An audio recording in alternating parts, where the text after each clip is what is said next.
ക്കാരെയും കൂട്ടിയിട്ടാണ്. അതായത് ഈ കുട്ടിയുടെ പിതാവ്, ഈ പിതാവിന്റെ സുഹൃത്തുക്കളായ ഏതാനും പേരെ അവർ SDPI-ക്കാരായിരുന്നു, അവരെയും കൂട്ടിയിട്ടാണ് സ്കൂളിലേക്ക് ചെന്നത് എന്നാണ് SDPI-യുടെ നേതാവ് തന്നെ ചാനൽ ചർച്ചയിൽ വന്നിരുന്നു പറയുന്നത് കേട്ടോ. അപ്പം ബാക്കി നമ്മളാരും പറയുന്നതല്ല.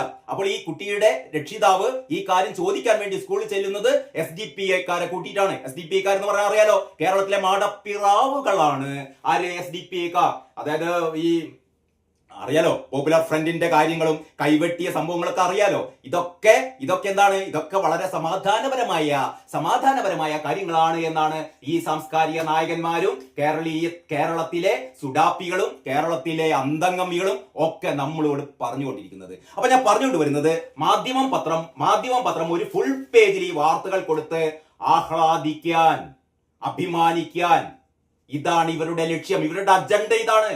കേരളത്തിൽ ഒരു ഹിജാബിനെ കുറിച്ച് ഒരു ചർച്ച ഉണ്ടാക്കണം.